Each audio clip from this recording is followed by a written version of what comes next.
From a meta perspective, this is the best patch Honkai Star Rail has had ever. And I mean this genuinely. Not only are all of the abundance characters currently in the game a part of the meta, because the introduction of Castorice has allowed abundance characters to feel like the Harmony characters in the designated team comp alongside her. So that means the more investment you put into your abundance character, the more value you're going to have overall in the team comp for your Castorice. And that alone makes the game feel extremely fresh.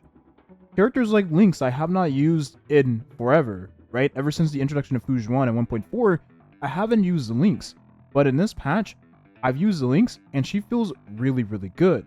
Now, for one, Lynx is giving my Castorice 1200 HP. Because Lynx is able to increase the HP of the ally she used her elemental skill on. The extra bit of HP increase I get from the idol on 6 in combination with her skill ends up giving my Castorice, and of course her super high F7k max HP. This in total gives my Castorice 1200 max HP increase for the fight. Let's say I take off this Castorice's rope and she loses 1600 HP.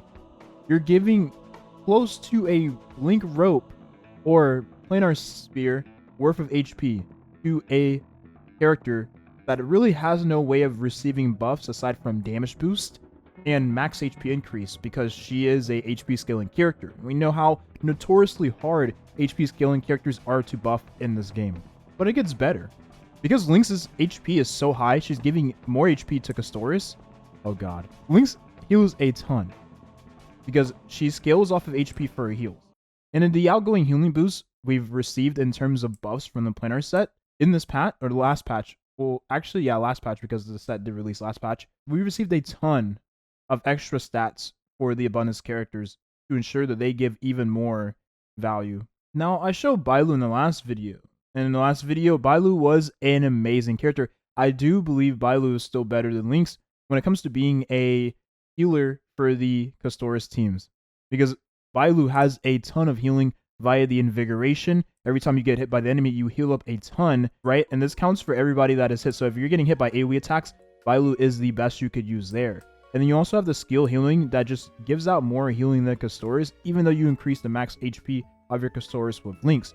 You can still do the same thing with Bailu, although it's just not going to be as reliable as a point and click from Lynx. You heal so much with this character, you're pretty much going to have the max HP increase a lot of the time. And then you have emergency heal from your ultimate, which is just more raw healing for the team. And in Castorice teams, overhealing still counts towards ult charge for the character to getting her dragon. And that alone makes Bailu an amazing character. And after testing yesterday in the last video, we found out that the revive from Bailu procs first, and then the revive from Castorice procs right after, if you do die 2 times.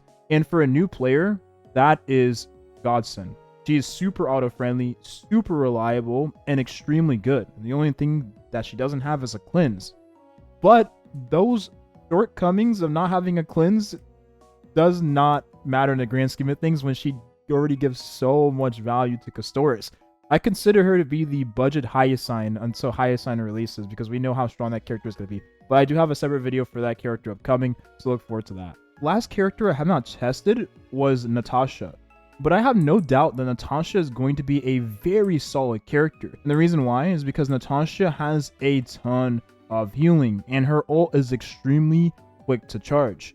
This character really just does healing, that's it. She has continuous healing. She can remove debuff for her skill, but she just really has healing, and a lot of healing at that, especially with how fast her ultimate is to charge compared to other abundance characters. If you give this character energy regen rope and the post-op conversation, she's going to get her ultimate in like 2 turns. She heals a ton and very quickly at that. But she's not going to be as good as Bailu. And that's fine. She's a 4-star. But the fact of the matter is that when was the last time we've ever used Natasha and felt like she's been a part of the meta and been decent at that?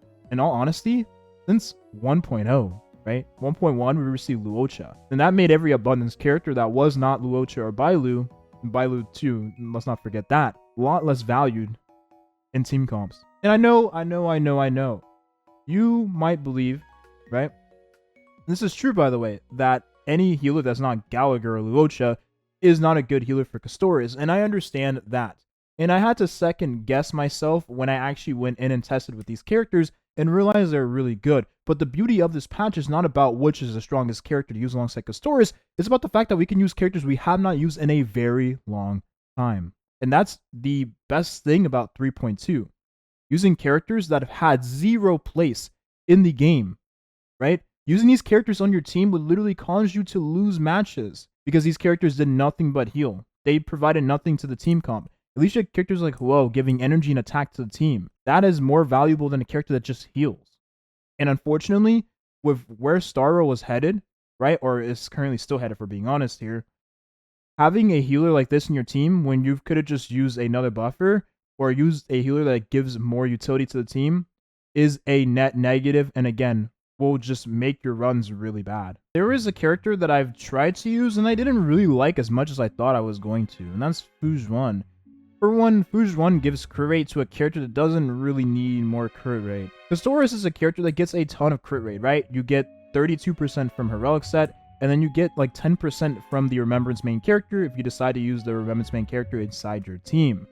That is already 42% crit rate, and it's not hard to get crit rate from her relic pieces. In fact, you're probably going to be overcapped on crit rate unless you continue to grind to where you're not overcapped on crit rate. That's how much crit rate you're getting for free on the character. Getting an extra crit rate from Xuan is kind of bad, especially considering that you're not going to need it. In fact, I would rather wish this character had gave crit damage instead, because at least crit damage stacks really well and doesn't have a sort of cap, right? And the beauty of a character like Xuan, though, is that she still increases the max HP of your character. In fact, she increases the HP of the whole team, which in theory should be a net positive for Castorice, because she's draining more HP from team, and that means she's getting more Dragon Charge. But the bad thing about Xuan is that this character kind of needs her lightcone to get that extra healing in between the rounds or the waves, and that also gives her a ton of raw stats, which does help with not only giving more HP drain to Castorice and more HP to the team, and it gives energy regen rate to the character, so when you spam your skill more, you're getting your ult in like 2 to 3 turns. That makes a huge difference. And the beauty is that we finally do have a way of obtaining this character's lightcone from the shop in the latest version. I'll make a whole separate video on this character because I do believe that she deserves her own video because she's still an amazing character, and I am surprised that they even decided to give this character away in the standard pool. Surprised me, because she's really good. She is still a meta character, so it just blew my mind that they would even do that. But in a Castorice team, she feels pretty mid, if I'm being honest. Especially considering characters like Bailu, right, are better than Xuan in the same team. Lynx, 4-star abundance character, is better in the team alongside Castorice because you just give more ult charge for Castorice over the duration of the fights, and they're a lot more reliable at doing that. If you're overcapped already on the ult charge for Castorice and you get hit by the enemy and then she does her talent, right, which gives the HP back to Xuan after being below 50% HP, and you're already full on your ultimate charge for Castorice, you can't overcap the charge. So what ends up happening is you waste charge. And with other characters like the abundance characters, you're able to control the charge you get for Castorice. So you can save your skill and your ultimate after you detonate the dragon to get more charge for Castorice. You can't do that with Xuan. It's very unpredictable, and I just don't really like it. But I do believe that it can work. It's just not as good as the abundance characters, and that's totally fine. That's the way a character should be designed in Honkai Star Rail. A character like Castorice is good and healthy for the game, from a meta perspective, because she allows a roster of characters to essentially become a lot more valued in the current meta. For the most part, if you weren't using Gallagher and Lynx, and well, if you're using like a hyper carry team composition, right, then the abundance character that came into question was pretty bad to use in a team comp. Well, now you just need the heals, and she's a character that does not scale off attack, so like the attack buffs and the energy Xuan gives doesn't even matter for this character. So it's not even like those other abundance characters are overwhelmingly worse. In fact, they're better to use than Xuan because they give more utility and just more healing in general, which again is extremely healthy for the game. And these are characters you just haven't used for a very, very long time. It definitely reminds me of the, I believe it was 4.2 patch, right? The release of Farina, was that 4.2? And Genshin Impact did the same thing with the release of that character. And that character essentially made a class of characters a lot more valued in the meta, like Jean. And then later on, Xian Yun did release characters like Noelle, character we haven't used in a very, very long time, also risen to the top of the meta. All because of the introduction of a character that allows you to maximize the amount of value you get from the character based on what the team needs. And in that case, it was heals. And in the case of Castorice, it's the same thing, heals. And again, I do think having a niche character like this is a great thing, despite her having the global passive that gives you a revive. But that's just good for new players. And I kind of found that out after I tried it and played around with it and realized I've never really needed the gold passive as of right now. Again, it's just really there for new players. So that's it. That's the video here. I just want to talk about how great 3.2 has been for Honkai Star from a meta perspective. And I honestly do believe that this is the best patch Honkai Star has ever had.